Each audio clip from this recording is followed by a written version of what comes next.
You're live. Hi, everybody. Oh, ow. Sorry, that had to hurt. I didn't watch the whole video yesterday, but I didn't see any place where it dropped out. For everybody who said, yesterday that there were problems, I know there were a couple of people who said there weren't any problems. And when I went back and watched the replay, I didn't see any problems. So just thought I would share. John McKee, Rolling on Mars. Love you, man. John, Bill, Brian, Frank. Frank? Hey, Frank. I sent you a message earlier. It was on Instagram. I don't know if you saw it. Anyway, Frank, Eric, Donna, Leah, Matthew, Gary, Hank, Webb, Eugene, Chuck, Rick, Paul, Andrew. Good to see you all. John and Hank, I got your emails. We're not talking about them today, but I appreciate them. I'm going to read them over again. Just so you know, I'm not ignoring. We're just doing something different today, and I don't know what it is, but we'll find out.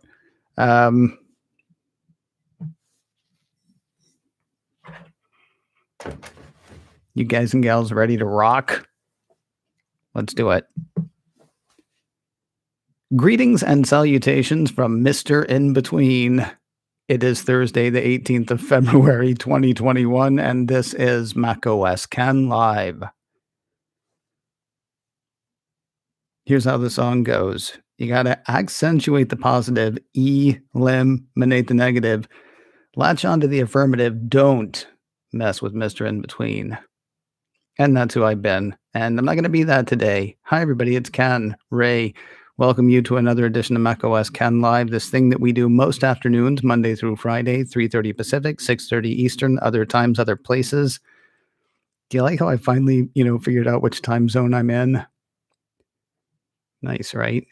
It's born of a show called macOS Can, which is a show that I've been doing for a little over 15 years now. That is daily Apple news and news related to Apple news stuff. Sometimes we talk about things that we have talked about on macOS Can. Sometimes we talk about things that we're going to talk about on macOS Can. Sometimes we go a little off topic because macOS Can is driven by whatever the news of the day is, whereas this is sort of driven by, different thoughts, different ideas, things like that. Yesterday was decidedly negative, and today we landed on Mars. If you've listened to this show before, or if you've watched this show before, all it really takes is like one rocket doing something pretty amazing to make me stop talking about negative stuff for a little while. And of course, this rocket actually did the thing that it did. This is what we're talking about today. We're talking about positive stuff today because there's plenty of negative stuff to talk about. And I'm kind of done with it right now. There will be negative news on macOS Can tomorrow. Yesterday's show, I think, I don't want to say yesterday's show was negative, yesterday's live show, that is. I will say it anticipated a lot of negative stuff that ended up not happening, or at least didn't happen as soon as I expected it was going to. Hasn't happened yet. Great. Maybe we're not going to do that. And wouldn't that be nice? So the rocket did the amazing thing back in July of last year. It got the Perseverance rover. A friend of mine calls it Percy. I shouldn't say friend. Somebody I know who works at NASA calls it Percy. I don't know if everybody's doing that. Personally, I'm fine calling it Perseverance, but if everybody starts calling it Percy, I'll do that too. Either way, we blasted that thing off towards Mars in July of last year. And when I say we, I mean NASA, because I had nothing to do with it, except for, a tiny portion of whatever taxes I pay went to NASA. So there's we in that. And we landed it. And I'll say we landed it in the same way that, when my team wins the Stanley Cup, we won the Stanley Cup. My team has never won the Stanley Cup, but it's gone a couple of times. So got that going for me. We landed Perseverance on Mars today. That's amazing. That's amazing. If you gave me a drone, I'd wreck it. I'd put it in the ground. And yet we as a people, looked at where another planet was going to be and said, right, I know what you're thinking. It's over there, but we're going to aim that way because by the time we get there, it's going to be there. You know what we did? We skated to where the puck was going, which, sounds fairly impressive. And then you say it was, golly, it's got to be at least 500 miles, right? 600 maybe? I don't know. Stunning. It's stunning. And so I looked through all the other news that we have that is actually going to maybe be on macOS 10 tomorrow. And there's lots of positive stuff going on in that as well. Like Apple has done a deal with the University Health Network. They are doing an Apple Watch heart failure study that uses the blood oxygen app or uses a blood oxygen app. UHN announced the launch of a new study that will aim to find out how the Apple Watch can help with early identification of heart failure progression. Apple Watch just continues to amaze me because they have all of these sensors in there, and it's kind of nuts. I mean, it's a little weird that we put it on our body, and then, Apple comes out a few months later and says, oh, by the way, those sensors can actually help you do this too. Like you heard the one a couple of weeks ago, or maybe a week ago, right? That I did on macOS 10. If you didn't, let me tell you, Apple Watch is actually is it can diagnose, or it looks like it can diagnose COVID-19 infection a week before the swab test can. And it's because of all of the heart sensing stuff that it does in there. Now, it was kind of a freaky thing when I read it because that means that COVID-19 is affecting people who are infected sooner than they realize. But what's amazing is the sensors on these things are so sensitive and tight that they can figure that stuff out before, the thing that we're relying on to figure it out can figure it out. And they're doing the same kind of thing with the heart health stuff. Cardiologist Dr. Heather Ross is teaming up with Apple to compare data collected by the Apple Watch to data routinely collected from the physical tests heart failure patients undergo. The study will determine whether the health sensors and features in the Apple Watch, including the blood oxygen app and mobility metrics, can provide early warning signs, and whether patients can perform traditionally clinic-based assessments in their own homes, which saves them stress, saves them time. One assumes saves them money as well. That is, if the whole thing comes out, and that's awesome. Because you only bought it because it looked cool, or, so you wouldn't have to take your phone out of your pocket to see your messages, right? There was something suitably inspirational said. Dr. Simbal Desai, Apple's VP of Apple's VP of Health, said servicing heart health insights has played a key role in the evolution of Apple Watch, and we're continually humbled by the responses we hear from users on the impact it has had on their lives. We're thrilled to be collaborating with UHN and Dr. Heather Ross to better understand how the powerful sensors in Apple Watch can potentially help patients better manage heart failure from the comfort of their own home. It's almost like giving somebody a pencil. And then they come back and they draw something amazing, and you're like, wow, because I just gave you a pencil. And they get us to strap this thing to our wrists. And then, we come back and we're like, hey, by the way, I nearly died and it didn't let me. That's positive, I say. Did you hear Apple is working on 6G? We heard about this last year, actually. They joined some organization that said it was going to be working on 6G.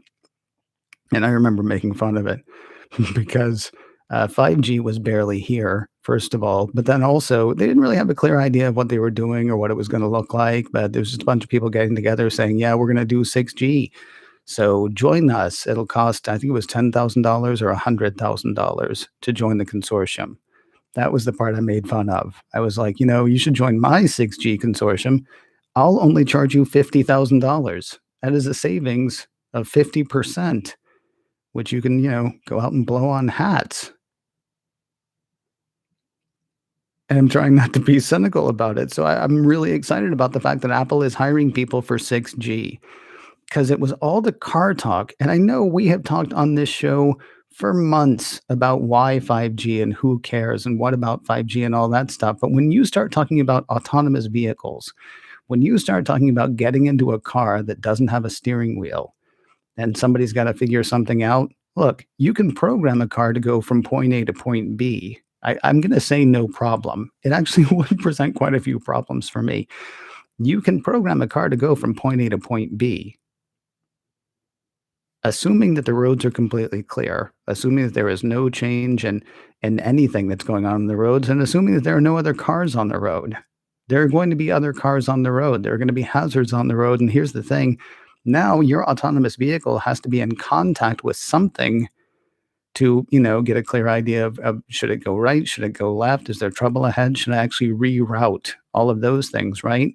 And there's 5G because you want that stuff to happen, really quickly, quicker than 4G, which, you would think would be quick enough. But now they're working on 6G, which is going to be great for our, AR glasses and all of those things at some point.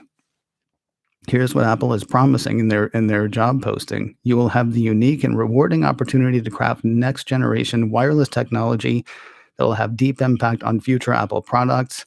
In this role, you will be at the center of a cutting edge research group responsible for creating next generation disruptive radio access technologies over the next decade. Over the next decade?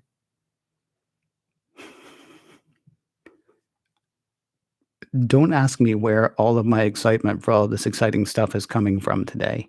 Maybe it's the fact we landed on Mars, or maybe it's just I didn't want to talk about the fact that Facebook has been lying about how effective its ads are, or the personal whatever that Mark Zuckerberg has against Apple. Maybe I'm tired of like just the negative, which is still going to be in tomorrow's show.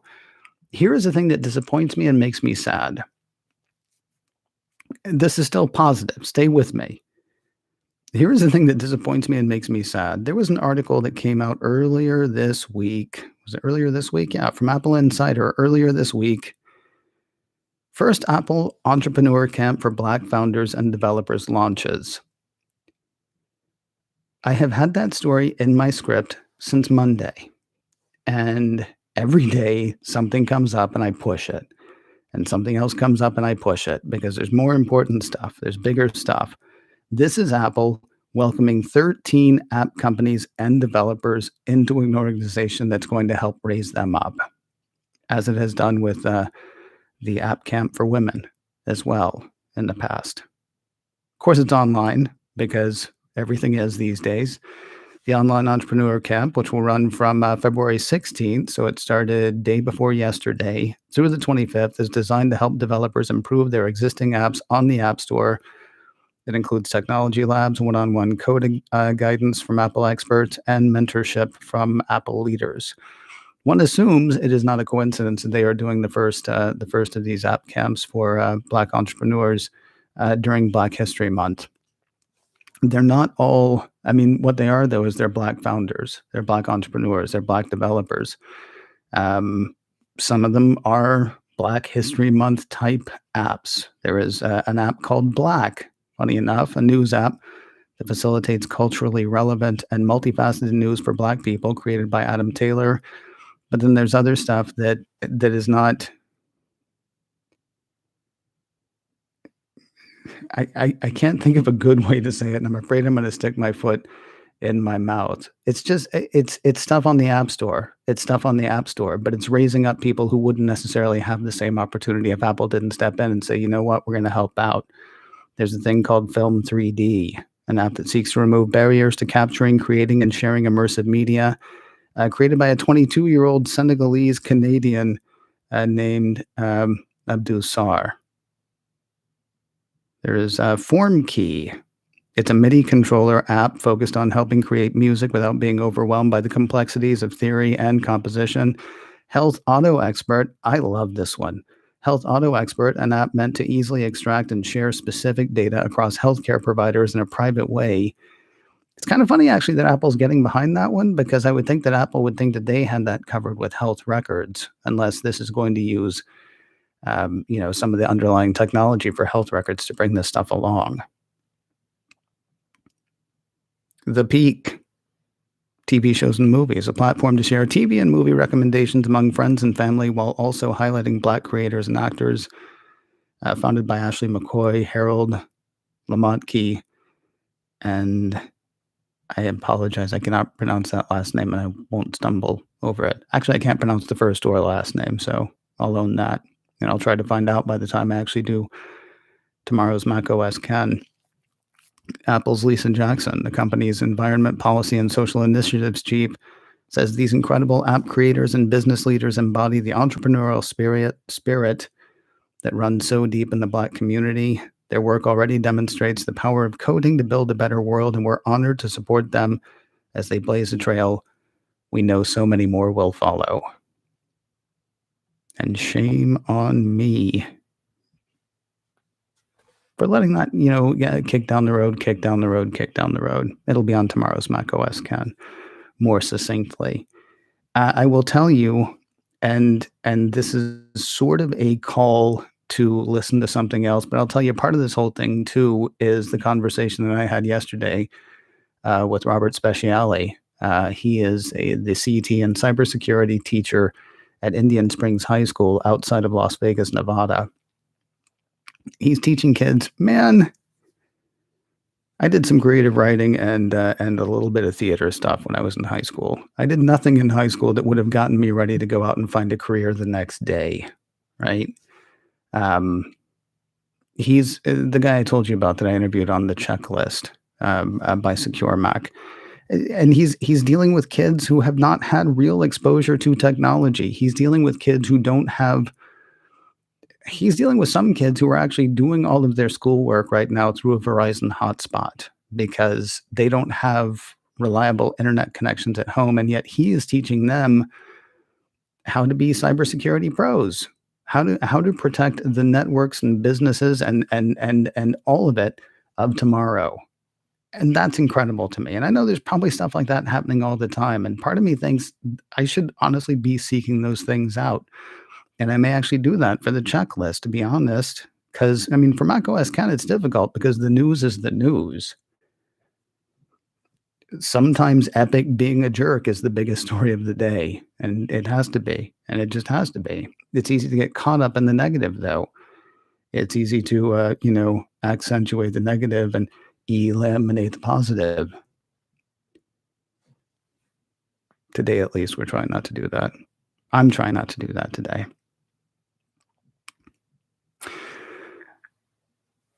Gonna wrap up here in a minute. I got so caught up yesterday in what I perceived as the blowback that I thought was coming towards Apple, that I thought was coming full steam towards Apple over signing up with Skydance Animation. I'm gonna swing positive on that as well. Jane Fonda has signed on to be in the show Luck in the movie Luck. She's going to play a dragon, apparently a nice dragon, as many dragons are. Luck centers around the unluckiest girl in the world who, after stumbling upon the never-before-seen world of good and bad luck, must join together with magical creatures. I'm guessing that's one of the ones that Jane Fonda's going to play, with magical creatures to uncover a force more powerful than even luck itself. That's kind of exciting. Here's the thing. I said on macOS Ken that, because I stayed away from the potential controversy on macOS Ken, I said on macOS Ken that, I mean, you're looking at Pixar caliber stuff because the guy who is the head of Skydance Animation ran Pixar and also ran Disney Animation. There is another show coming called Spellbound, another movie, excuse me, an animated musical that follows a young girl who sets out to break the spell that has divided her kingdom in two. You know who's doing music for this? Alan Menken. You know who Alan Menken is? He's one of those guys whose names I always forget. But I used to know it because I'm a huge Disney file. And he wrote the songs and music for The Little Mermaid and Beauty and the Beast and Aladdin and Pocahontas. He also wrote the score and songs for Little Shop of Horrors. Not the 1960s one. The one that Frank Oz directed with Rick Moranis and Steve Martin and Bill Murray and everybody else whose name I can't think of. He did the music for Newsies. He did The Hunchback of Notre Dame. He did Hercules, not that one, the other one. I got really caught up in the potential negativity of what's coming with the Skydance Animation thing. You are gonna get sick. If you've got kids in your house or grandkids, you are gonna get sick of hearing the songs from Spellbound. And there is honestly something inspiring about that. I talked about the fact on macOS 10 that they're, taking serious aim at family-friendly fare.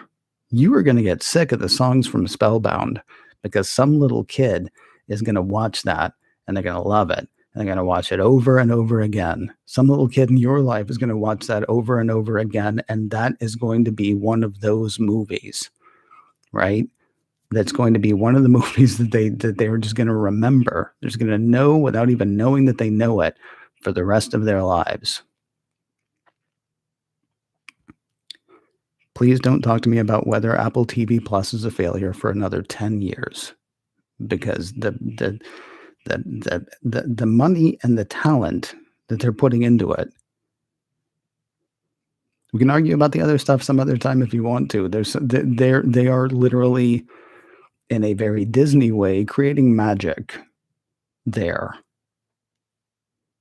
Yeah, I'm ridiculously optimistic today. What do you want from me? Come back tomorrow. I'll be grumpy. If you got something positive you want to share with me, or if you want to, write to me and tell me why I shouldn't be so positive, the emails are always open. info@macoscan.com is a great way to do that. info@macoscan.com. I have found that the best way to email me is to email me. info@macoscan.com. If you're here in the chat room, please stay in the chat room. I will be by momentarily. If you're not here in the chat room, it's a thing that we do after the show every Monday through Friday, or every day the show happens anyway. We sit and we talk more in the chat room for a few minutes. And then one day a week, I go grocery shopping. Let's see. We wrap up the week tomorrow and in a few minutes with Tom Merritt. He spins the wheel of stuff. His second time spinning the wheel of stuff. And very happy to have him there for that.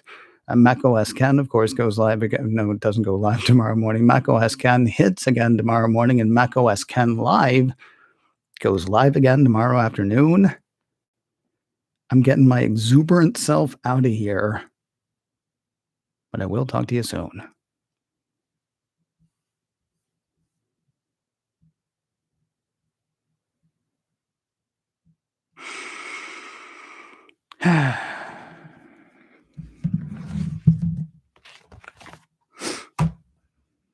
I'll tell you why that happened.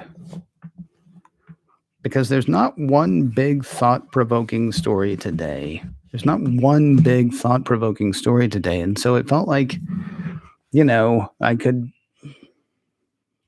find stuff to complain about or find stuff to worry about. And Jiminy Christmas, it's been 11 months of worry and complaint. I thought it might be fun to have fun. So there we go. Let's see what you guys are up to over here. I'm going to put on glasses so I can actually see what you guys are up to.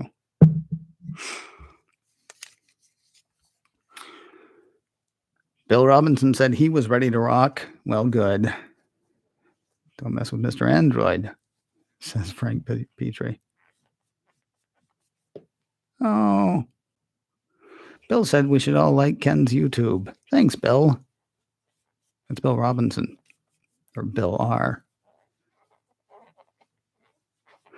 It was weird, right, Robert? Hey, Robert. See, I was talking about Robert, and he's here. Robert Speciale, everybody, here in the house. It was weird, actually, watching them because, normally I'm used to seeing them hug. But they did the whole,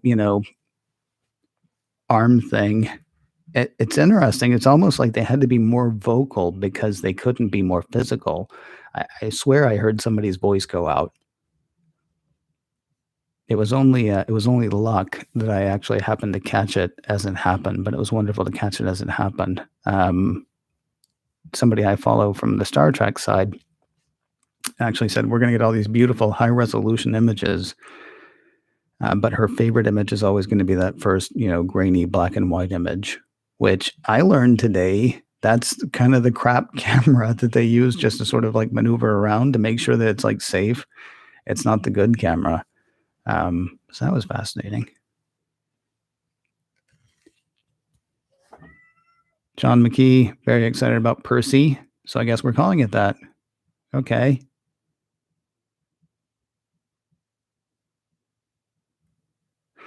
Bill K, excuse me, says, if we call it Percy, I think it should be carrying an umbrella on its arm. I don't know what that means. I wish I did, but I don't.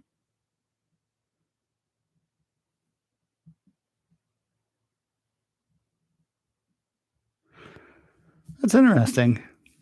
John says a friend of his wrote a song about all the spaceships. You know what it reminds me of? Sorry, wrote a song about spaceships, real and fictional, that inspire. The what is it? It's the first story, I believe, in the Martian Chronicles, right? I meant to mention that during the recorded show. Um, Rocket Summer. And it's so funny because I've known people to read that and, take it literally. Like, how could there be so many rockets that it turns the planet warm? It's not that. It's, the idea of getting off this rock, the idea of going into space sort of pulls you out of the morass or crap and warms you to new ideas, new possibilities. I like the fact that your friend wrote a song about spaceships that inspire. That's kind of cool.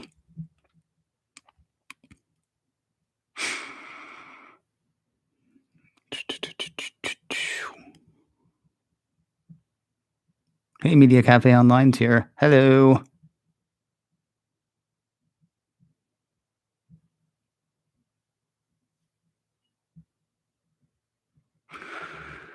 Yeah, that's nice. Sorry. One of the rocket surgeons interviewed today reminded us there's almost nothing we can't do when we work together. There's a great episode of.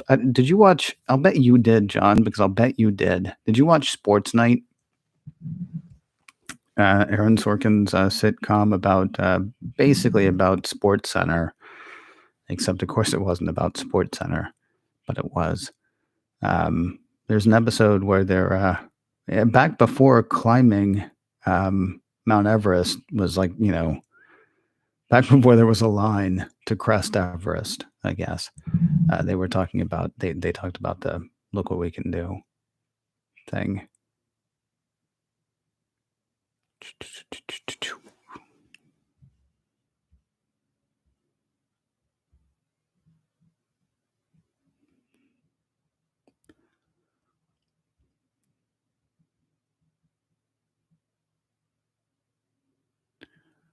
A robot spot? You mean the Boston robotics thing? Sorry, John says Percy is an autonomous car on Mars. There's talk of sending a version of robot spot.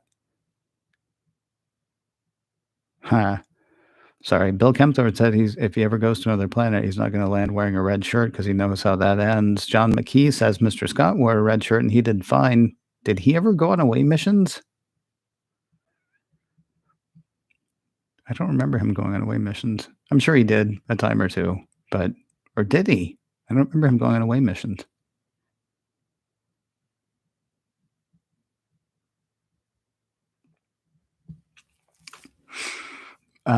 Eugene says they can land a rover autonomously on Mars, but they can't get a car to not run over pedestrians without 5G. 5G would make it quicker to communicate with whatever you have to communicate with. But the other thing is, there's nothing else on Mars.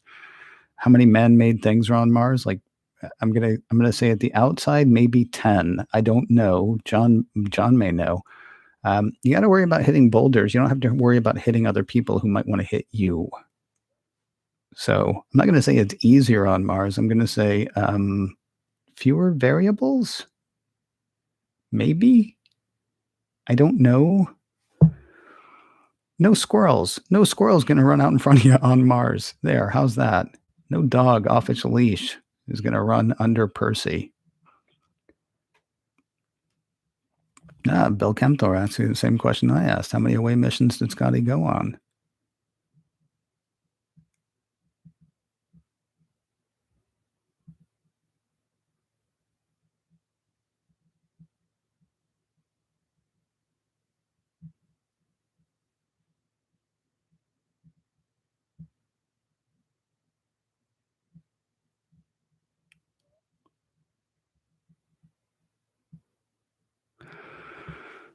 That's right. Oh, Chuck, good call. There were like 2 or 3 episodes in a row where Scotty just got thrown across the room. He did go in the one with Apollo. He just got tossed. He just got tossed wearing a red shirt, but he came back in one piece.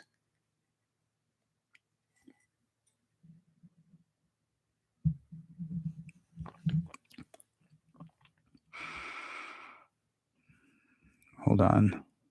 Just jumped on me.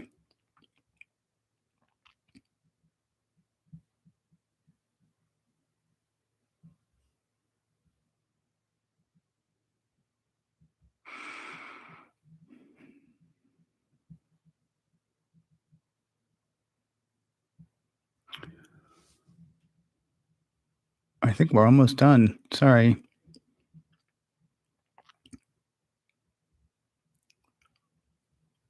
Oh, sorry to miss you, Webb. He's gone though, so he doesn't know. I hate when that happens. Aaron Sorkin did Sports Night, then West Wing, and then what did he do after that? He did Studio 60 on the Sunset Strip, which was good, but not great. He did the Newsroom on HBO for 3 seasons, which was also good. I highly recommend The Trial of the Chicago 7 on Netflix right now too, as far as Aaron Sorkin, as far as vintage Sorkin. And what's his name? Sacha Baron Cohen is turns in an amazing performance as Abby Hoffman.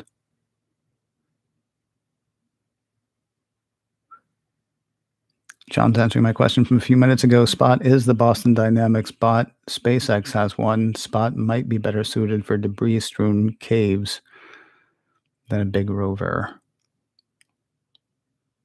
It's interesting.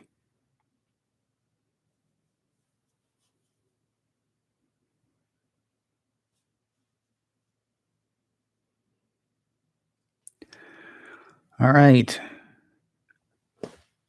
I appreciate you guys being here. Thank you for letting me go nuts in a happy way, or happy in a nuts way, or what have you. Donna's saying good night, so I guess it's time to go. She seems smart. All right. You guys take care. I'm gonna go pick up groceries. Need anything? Talk to you soon.